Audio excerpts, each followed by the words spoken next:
Hi friends, అందరూ ఎలా ఉన్నారు? బాగున్నారా? అందరూ బాగుండాలండి. అందులో నేను ఉండాలి. మీ కాకినాడ సరిత బహ్రెన్. అందరూ ఎలా ఉన్నారండి? బాగున్నారా?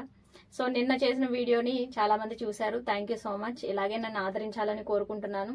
నా ఛానల్ ఎవరైనా కొత్తగా చూసినట్టయితే కనుక ప్లీజ్ ఒక లైక్ ఇవ్వండి. ఛానల్ చెక్ చేయండి, నచ్చితే సబ్స్క్రైబ్ చేసి సరితని సపోర్ట్ చేయండి. నిన్న ఎలా అయితే అరబీ వర్డ్స్ చిన్న చిన్న వర్డ్స్ నేర్పించాను, ఈ రోజు అలాగే మరికొన్ని చిన్న చిన్న వర్డ్స్ అంటే వంటగదికి సంబంధించిన కొన్ని వర్డ్స్. సో ఈ రోజు అయితే నేర్చుకుందాం. అరబిక్ పదాలు తెలుగులో సులువుగా నేర్చుకోండి. అరబిక్ పదాలు తెలుగులో సులువుగా నేర్చుకోండి అంటే మనం ఏదో అంటాం కదా, చేతి మీద వేళ్ళని లెక్క పెట్టినంత ఈజీగా నేర్చుకోవచ్చు అని. ఒకవేళ మీకు నేర్చుకోవాలనే ఉద్దేశం ఉంటే కనుక ఇది చాలా ఈజీ అండి.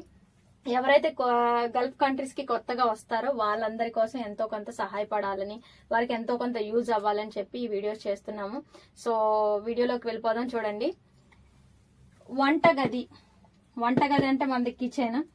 ఇక్కడైతే అరబీలో మత్బక్ లేదా మత్బక్ అంటే ప్రొనౌన్సియేషన్ బట్టి కొంతమంది మత్బక్ అంటారు, కొంతమంది మత్బక్ అంటారు అన్నమాట. వంటగది. ఫ్రిడ్జ్, తల్లాజ. ఫ్రిడ్జ్ అంటే ఏంటండి? తల్లాజ. కూరగాయలు, కుదర. కూరగాయలు అంటే ఏంటి? కుదర. ప్లేట్, మనం అన్నం తినే ప్లేట్, సహన్. అన్నం తినే ప్లేట్ని ఏమంటారు? సహన్. స్పూన్, గఫ్షా. గఫ్ ప్లస్ షా, గఫ్షా. చాకు, కత్తి, రెండింటిని సిచ్చీన్. చాకు లేదా కత్తిని ఏమంటారండి? సిచ్చీన్. కత్తెర, మగస్. కత్తెర అంటే ఏంటండి? మగస్. నీళ్లు, మాయ్. నీళ్లు, మాయ్. పాత్రలు, గిన్నెలు, గ్లాసులు, వీటన్నిటిని కలిపి మావూన్ ఏమంటారండి? మావూన్. కడాయి లేదా మూకుడు, మనం ఫ్రైస్ అయి చేసుకుంటాం కదా, మగ్లా. మగ్లా ఏమంటారు? మగ్లా. అలాగే వంట చేసుకునే గిన్నెలన్నింటినీ కూడా జిదర్. వంట చేసుకునే గిన్నెలన్నింటినీ కూడా జిదర్. మంట, నార్. మంట అంటే ఏంటండి? నార్. చెత్త, ఇస్బాల.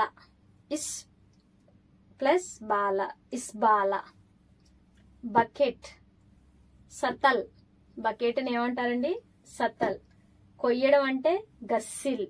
కొయ్యడాన్ని మనం ఏమైనా కత్తిరించడం, మతలబ్ కూరగాయలు ఏవైనా కొయ్యడాన్ని మనకి గస్సిల్ అంటారు అనమాట. అదే శుభ్రం చేయడాన్ని ఏమంటారు? నద్దఫ్. శుభ్రం చేయడాన్ని, క్లీన్ చేయడాన్ని ఏమంటారంటే నద్దఫ్. టవల్ని ఏమంటారంటే పూత. టవల్ని ఏమంటారండి? పూత. సో ఈజీగానే ఉందని అనుకుంటున్నాను. నేను చెప్పే పద్ధతి కానీ చూపించే పద్ధతి కానీ ఈజీగానే ఉంది అనుకుంటున్నాను. సో నచ్చితే కనుక వీడియోని లైక్ చేయండి ఫ్రెండ్స్. ప్లీజ్ సపోర్ట్ చేయండి సరితని. ఇంకా మరిన్ని మంచి మంచి వీడియోస్తో మీ ముందుకు రావాలని అనుకుంటున్నాను. సో నన్ను ఎంకరేజ్ చేయండి. వీడియో నచ్చితే కనుక లైక్ చేయండి. ఛానల్ నచ్చితే కనుక సబ్స్క్రైబ్ చేసి సరితని సపోర్ట్ చేయండి ప్లీజ్. మరిన్ని నెక్స్ట్ మంచి మంచి వీడియోస్తో మీ ముందుకు వస్తాను. అంతవరకు నమస్తే.